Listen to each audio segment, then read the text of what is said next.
इस वीडियो में मैं उपनिषद की एक ऐसी रोचक कथा दिखाने जा रहा हूं जिसमें कहा गया है कि मनुष्य चाहे जितना भी शक्तिशाली हो या कोई भी चाहे जितना भी शक्तिशाली हो, उसको उसके भीतर अहंकार नहीं आना चाहिए, घमंड नहीं आना चाहिए। बहुत ही रोचक और दिलचस्प वीडियो है। नमस्कार, मैं हूं विनय बिहारी सिंह। मेरे YouTube चैनल पर आपका बहुत बहुत स्वागत है। आइए चलते हैं और देखते हैं। एक बार अग्निदेव और वायुदेव एक साथ बैठे हुए थे। तभी उनके सामने यक्ष के रूप में एक अद्भुत व्यक्ति प्रकट हुआ। वह आम यक्ष से अलग दिख रहा था। तो इस दोनों अग्निदेव और वायुदेव ने कहा, आखिर ये कौन है? तो सबसे पहले अग्निदेव गए उनके यहाँ, उनके सामने यानी यक्ष के सामने, और जो ही वो यक्ष के सामने खड़े हुए तो यक्ष ने प्रश्न किया कि आप कौन हैं? अग्निदेव ने कहा, मैं अग्नि हूं। यक्ष ने पूछा कि आप क्या कर सकते हैं? मैं अग्निदेव हूं, मैं दुनिया की किसी भी चीज को भस्म कर सकता हूं, पूरे ब्रह्मांड को भस्म कर सकता हूं, इतनी मेरी शक्ति है। तो यक्ष ने एक तिनका तोड़ कर दिया और कहा कि ठीक है, इस तिनके को आप जला दीजिए। अग्निदेव ने बहुत कोशिश की लेकिन वह तिनका जल नहीं पाया। अग्निदेव हैरान हो गए कि यह जरूर कोई बहुत शक्तिशाली व्यक्ति है जो मुझसे भी शक्तिशाली है। वो वापस लौटे और उन्होंने ये सारी बात वायुदेव को बताई।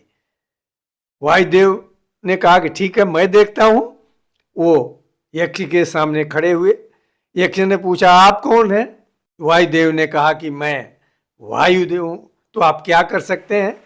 उन्होंने कहा, मैं इतने जोर से तूफान ला सकता हूं कि ये पूरा ब्रह्मांड उड़ के साफ हो सकता है, तहस नहस हो सकता है। तो उन्होंने कहा कि ठीक है, ये तिनका है, इसको आप उड़ा दीजिए अपनी ताकत से। वायुदेव ने बहुत कोशिश की लेकिन तिनका नहीं उड़ पाया। तो वायुदेव आश्चर्य में। फिर उन्होंने जाके अग्निदेव को ये बात बताई और कहा कि जो आपके साथ हुआ वही मेरे साथ हुआ। तो अग्निदेव और वायुदेव दोनों यक्ष के सामने खड़े हुए और हाथ जोड़कर बोले कि प्रभु, आप कौन हैं? आपका असली परिचय क्या है? आखिर हम अपनी शक्तियों का प्रयोग आपके सामने क्यों नहीं कर पा रहे हैं?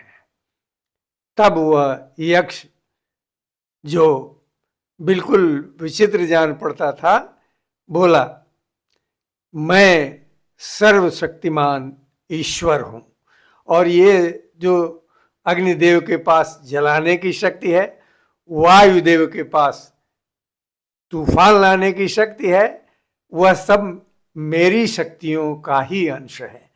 मैं जब किसी को शक्ति देता हूं तभी वह शक्तिवान हो पाता है, चाहे वो अग्नि हो, चाहे वायु हो, चाहे जल हो या कुछ भी। इस ब्रह्मांड में, अनंत कोटि ब्रह्मांड में कोई भी शक्ति मुझसे ही मिलती है। मैं ही सर्वशक्तिमान हूं। इसलिए आप लोग अपनी शक्तियों पर घमंड न करें, अपनी शक्तियों का अहंकार न करें। संत कबीर ने लिखा है, पानी केरा बुदबुदा अस मानुष की जात, एक दिना छिप जाएगा जस तारा पर भात। यानी जैसे सुबह का तारा सूर्य के प्रकाश में छुप जाता है, खत्म हो जाता है, उसी तरह मनुष्य पानी के बुलबुले की तरह है। जैसे पानी का बुलबुला होता है, कब खत्म हो जाए कोई ठिकाना नहीं। फिर अहंकार कैसा? दूसरे, जब हमारी मृत्यु होती है तो दूसरे हमारा शरीर ले जाते हैं, शरीर भी हमारा साथ नहीं देता है। इन सब बातों का ध्यान हम नहीं रखते और अहंकार में डूबे रहते हैं, तो इससे हमारा ही नुकसान है। पूरी शक्ति हमें जो मिलती है वो भगवान से मिलती है, हम उन्हीं पर आश्रित हैं। इसलिए किस बात का अहंकार? नमस्कार।